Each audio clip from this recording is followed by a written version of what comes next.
Olá, sejam bem-vindos. Este é mais um programa O Amor Pede Passagem com o Dr. Alberto Almeida, que já está aqui conosco. Obrigada mais uma vez, Dr. Alberto. O tema de hoje é amor e sono. Dr. Alberto, dormir não é perda de tempo? É impossível que a natureza pudesse criar algo inútil, porque imagine que, em média, o ser humano dorme 1/3 da sua vida. Uma pessoa de 60 anos passou 20 anos dormindo. Seria um desperdício.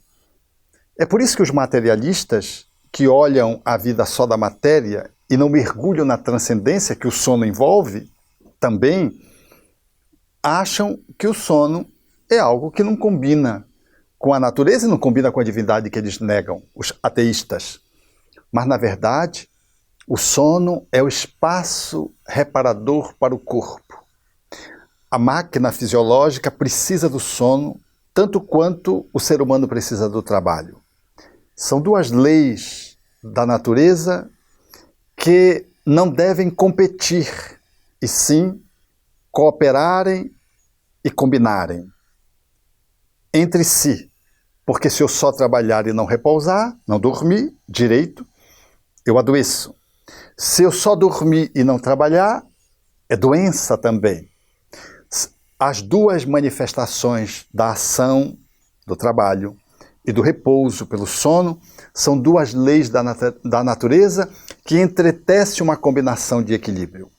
Então, o sono é o espaço de refazimento do corpo, mas não só do corpo. É a possibilidade em que a alma se emancipa e se desloca do corpo. Então, não é a negação de vida, é a negação de vida de vigília, mas não é a negação da vida do ser. E o que acontece com a alma durante o sono?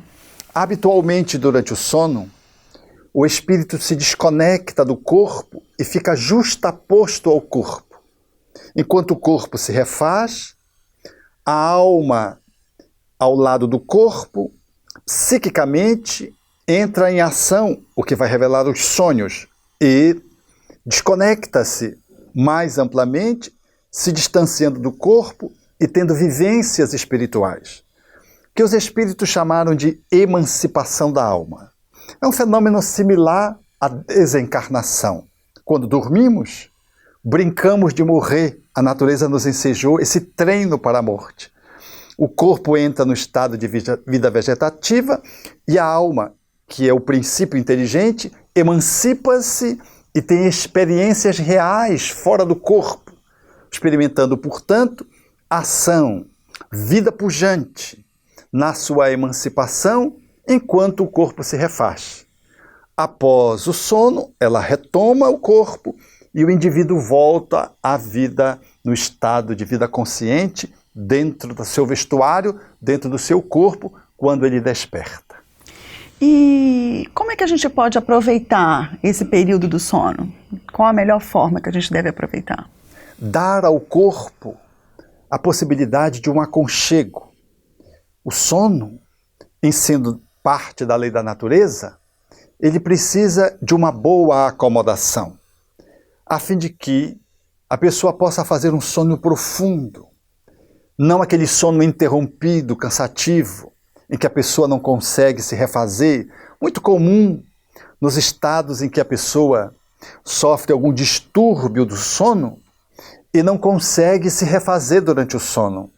E depois de uma abordagem médica, tratada a ocorrência, o indivíduo mergulha no sono profundo e se refaz. Então, é necessário se preparar para o sono, criar uma ambientação que nos ajude a dormir bem, dar à mente suavidade e serenidade para que ela possa se acomodar e permitir que o corpo se acomode e ela possa se desprender. Se possível, propiciar que o corpo encontre um espaço adequado de conforto para que a pessoa não experimente o sono num espaço incômodo, num espaço desagradável, excesso de frio, excesso de calor, em algo que fica espetando, enfim, criar um ambiente agradável para que a pessoa possa ter um bom momento de repouso físico, a fim de que a alma possa se desprender. Então, preparar-se não só com um banho, mas a oração, a música, o relaxamento, a meditação, a boa leitura, são experiências práticas que nos ajudam a aquietar a mente e ensejar que o corpo possa entrar no estado de relaxamento e ter um sono profundo. Em um outro programa, o senhor trouxe alguns assuntos para nós sobre meditação e oração. Seriam duas ferramentas, então, possíveis para essa preparação ao sono? Sim, a meditação, tanto quanto a oração, elas criam um vínculo com os espíritos superiores. Porque quando vamos sair do corpo, é como se fôssemos fazer uma viagem todas as noites. Então, nós consultamos esse Uber, chamamos o Uber espiritual. Saímos do corpo, embarcamos numa companhia que vai nos levar para ambientes agradáveis. Se conseguimos mergulhar no estado da oração, ou da meditação, ou do relaxamento, ou de uma música agradável, que nos prospecte para a divindade. Isso nos enseja esse chamado. E podemos ostensivamente pedir essa ajuda, esse aconchego, essa aproximação. E quando nós adormecemos, o nosso benfeitor espiritual, um espírito familiar amigo, superior, nosso anjo guardião, ele vem ao nosso encontro, nos resgata nessa emancipação e nos leva para o mundo espiritual, para atividades nobres, de estudo, de reflexão, de trabalho, de aprendizagem, porque a vida continua enquanto o corpo morre por 7 horas, por 8 horas.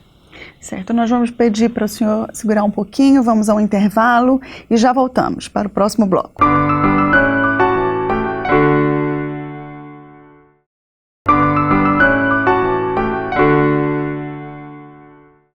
Muito bem, já estamos de volta, estamos tratando sobre amor e sono com o Dr. Alberto Almeida.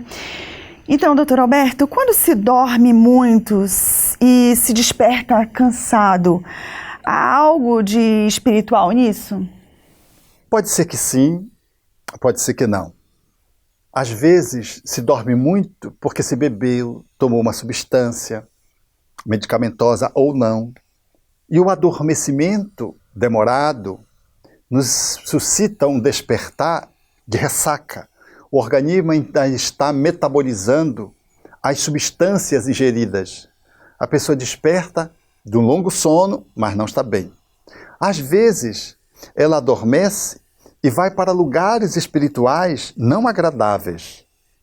E, a despeito do sono ter sido longo, ele não é refazedor, porque as companhias espirituais, ele não acionou o Uber do bem e o Uber do mal, o apanhou e ele foi para, ao invés de ir para regiões nobres, para aprendizados felizes, para incursões positivas, ele mergulha em experiências malsãs, conecta-se com fluidos deletérios, faz experiências de baixo teor vibratório e quando ele volta para o corpo, ele traz para o corpo o cansaço, o enfado, a aflição de que ele foi vítima durante essa emancipação e esse desdobramento no período do sono. Quando ele acorda, ele impacta o corpo físico com toda essa qualidade de fluido, de energia, que dá ao corpo esse cansaço, um enfado.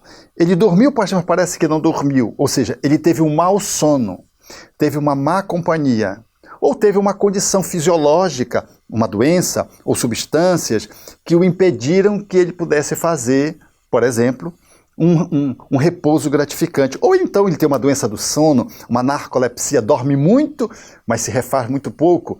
Há, portanto, a necessidade de uma avaliação do corpo para a alma, ou seja, do ponto de vista médico, para se avaliar como é que está o corpo físico, a sanidade, a saúde, para então, se descartando essas possibilidades, ficar com as possibilidades das interferências espirituais nocivas que fazem parte dessa anamnese integral do sono para permitir uma boa avaliação de pelo que a pessoa não consegue se refazer durante a noite ou durante o sono, ou após o sono. Doutor Alberto, e aquele sono intempestivo que chega, que a gente quer, é daqueles 15 minutos?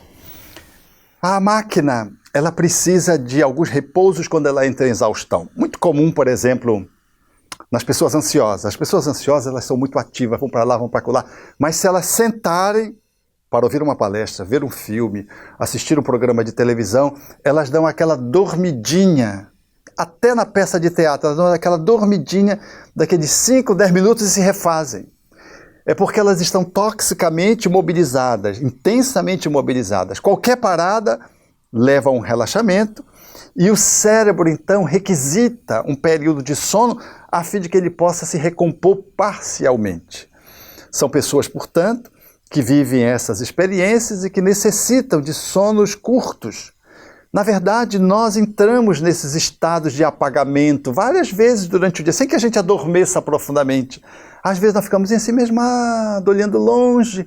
Ali é como se houvesse um pequeno despregamento e o corpo vai se refazendo. Então, há que se avaliar as várias circunstâncias que levam a pessoa a dar essa sonequinha. Não é a nossa sesta aqui do norte, que a gente precisa dormir aqueles 15, 20, 30 minutos por causa do calor, do clima. Eu estou falando dessas outras que às vezes fala de enfermidade. Às vezes a pessoa está porque está com uma enfermidade e precisa, portanto, consultar um profissional da área médica. E o que se fazer para dormir bem? Dorme-se bem quando vive-se bem. Não adianta preparar-se para dormir se o dia a dia da pessoa é o cão. Se a pessoa vive atormentada e atormentando, vive uma má vida, se coloca no mundo de uma forma desconcertante, desconcertada e desconcertando os outros. A pessoa que vive mal, dorme mal.